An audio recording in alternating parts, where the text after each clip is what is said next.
সরবরাহ জটিলতা আর সংকটের আশঙ্কায় রাজধানীর জ্বালানি সংকট কাটছেই না। জ্বালানি তেলের সংকট নিয়ে জানবো।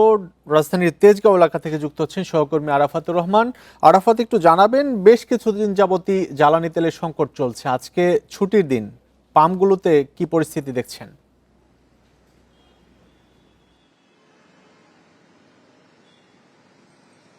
এখানে আমরা এখন আছি তেজগাঁও সততা পাম্প নামে পরিচিত, যেটি তেজগাঁও ইন্ডাস্ট্রিয়াল এরিয়ার পাশে। 200-র বেশি সার্ভিস ও ফিচারে লেনদেনের সব বিকাশ অ্যাপে সম্ভব। এইখানে থাকার উদ্দেশ্য হচ্ছে, আমরা প্রথম দিন যখন এখানে সংকট তৈরি হয় তখনও এই পাম্পটিতে প্রথম লাইভটি শুরু করি। প্রথম দিন যখন আমরা করি সেদিন ছিল শুক্রবার। সেই দিন আমরা দেখেছি যে এই পাম্পটিতে তেল ছিল না। কারণ ছিল যে এই পাম্পে যে মেইন নারায়ণগঞ্জে যেই ডিপো রয়েছে সেই ডিপো শুক্রবার এবং শনিবার 2 দিন বন্ধ থাকে। সেই কারণে এই পাম্পটি ওই সময় তেলের একটি সংকট ছিল। কিন্তু আজকে আমরা দেখলাম যে আজকে শুক্রবার হওয়ার পরেও ডিপো থেকে যে তাদের লরি রয়েছে, ট্রাক রয়েছে, সেটি ইতিমধ্যেই নারায়ণগঞ্জে পৌঁছে গেছে এবং ওখান থেকে তেল নিয়ে আজকে 12টার সময় এখানে দিবেন। এখানে বড় অগ্রগতি হচ্ছে যে রেশনিংয়ের এই সরকারি এই পর্যায়ে যে শুক্রবার এবং শনিবার বা সরকারি ছুটির দিন বন্ধ থাকার কথা ছিল, সেই সরকারি ছুটির দিনেও এই কিন্তু তেল পাম্প মালিকরা পাচ্ছেন। এখানে বিষয় হচ্ছে যে এই পাম্পটিতে প্রথম দিন থেকেই ডিজেল 9,500 কিলো লিটার এবং অকটেন দেওয়া হচ্ছিল 4500 লিটার, অর্থাৎ 4,500 লিটার। আজকেও এখানকার যে ম্যানেজার আছেন উনি বললেন তাদেরকে প্রতিদিনই এই পরিমাণ তেলই দেওয়া হচ্ছে এবং তারা সেটি 12টার পরে সিরিয়ালে যারা থাকছেন তাদেরকে 500 টাকা, মোটরসাইকেল 500 টাকা এবং প্রাইভেট গাড়ি হলে 10 লিটার বা 15 লিটার তেল দিচ্ছেন।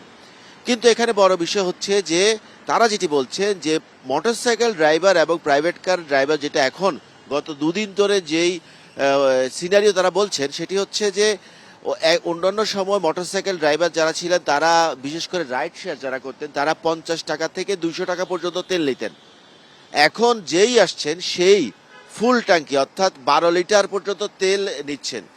এখানকার যারা সুপারভাইজার আছেন যেখানে রাস্তায় কাজ করেন, তারা বলছেন যে কোনো মোটরসাইকেলে তারা পাচ্ছেন যে 150-200 টাকা বা 1-1.5 লিটার তেল ভরলে টাঙ্কি ফুল হয়ে যাচ্ছে। কিন্তু তারপরেও মানুষ যারা আছেন তারা এই লাইনে দাঁড়াচ্ছেন। এবং তারা আরেকটি বড় বিষয় বলছেন, যারা রাইড শেয়ার করছেন তারা ইউজুয়ালি ঢাকাতে 400 থেকে 500 লিটার তেল নিলে তাদের একদিনের যেই রাইড শেয়ারিং সেটি হয়ে যায়। কিন্তু তারাও বিভিন্ন জায়গায় বিভিন্ন পাম্পে গিয়ে অপেক্ষাও করছেন, যাত্রীর জন্য অপেক্ষা করছেন, আবার তেলও নিচ্ছেন। একজন অভিযোগ করছেন যে যারা নিয়মিত যারা তেল নেন, প্রতিদিনই যারা লাইনে দাঁড়ান, তারা বাইরে বিক্রি করেন বলে একজন অভিযোগ করছেন।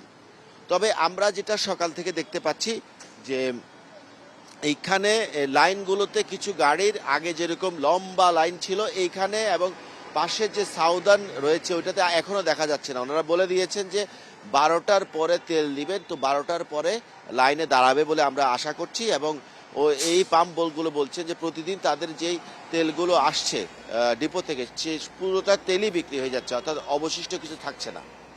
রাজধানীতে জ্বালানি তেলের সংকট অব্যাহত রয়েছে, সেই খবর জানাচ্ছিলেন সহকর্মী আরাফাতুর রহমান। আমরা এবার একটু চট্টগ্রামের খবর জানবো। চট্টগ্রামে সেখানে আছেন সহকর্মী আহসান রিটন। রিটন, একটু জানাবেন, ঢাকায় তো জ্বালানি সংকট অব্যাহত আছে, চট্টগ্রামে কি পরিস্থিতি এখন?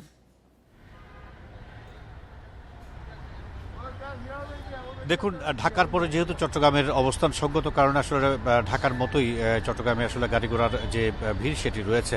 আমরা আজকে শুক্রবার যেহেতু, সেই কারণে দেখছি এখনো পর্যন্ত পেট্রোল পাম্পগুলোতে অন্যান্য দিন আমরা যে লম্বা লাইন দেখি সেটি দেখতে পাচ্ছি না। হাতে গোনা কিছু গাড়ি আসছে এবং এখান থেকে বলা হচ্ছে আজকে 11টার পর থেকে আসলে কার্যত ডিজেল পেট্রোল যে অর্থাৎ জ্বালানি তেল দেওয়া হবে। এবং সেই কারণে যেহেতু যারা প্রতিদিন তেল কেনেন এবং সেই কারণে তাদের কাছে মেসেজটি নিশ্চয় আছে যে আজকে কতক্ষণে দিবেন। এবং তদুপরি হচ্ছে আজকে শুক্রবার, সরকারের ছুটির দিন, এবং সেই কারণে আমরা দেখছি গাড়ির অন্যান্য দিনে যেই লম্বা জট থাকে সেটি আজকে নেই।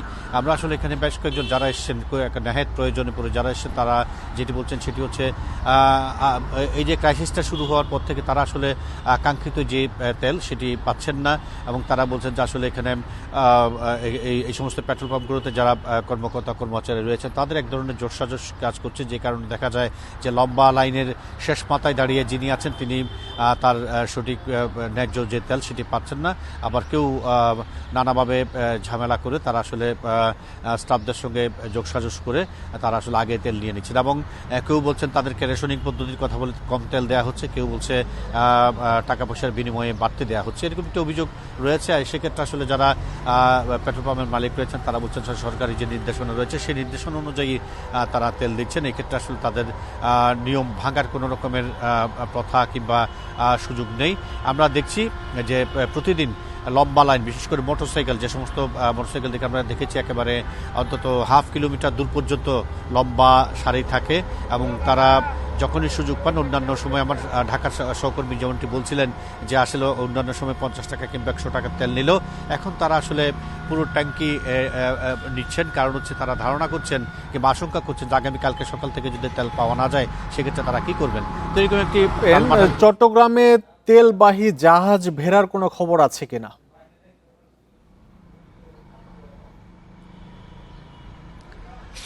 দেখুন, আমরা ইতিমধ্যে যেটি জেনেছি সেটি হচ্ছে তেলবাহী জাহাজ চট্টগ্রাম বন্দরে ভেড়ার কথা রয়েছে, এবং দুটি জাহাজ খুব সম্ভবত ভিড়েছে, এবং সেগুলো আপনি জানেন যে আসলে সেখান থেকে তেলটি খালাস করে সেগুলো বিভিন্ন পেট্রোল পাম্পে দেওয়ার একটি সময় সাপেক্ষ ব্যাপার, সেই কারণে আসলে আমরা দেখছি যে এখনো পর্যন্ত তেলের যে ক্রাইসিস সেটি রয়ে গেছে।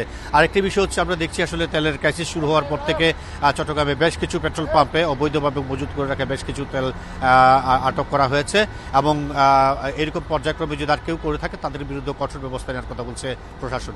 এই হচ্ছে চট্টগ্রাম থেকে আমার কাছে পেট্রোল পাম্পগুলোর বিষয় এখন পর্যন্ত সর্বশেষ। সারা দেশের মতো চট্টগ্রামেও জ্বালানি তেলের সংকট রয়েছে, খবর জানাচ্ছিলেন সহকর্মী হাসান রিটন।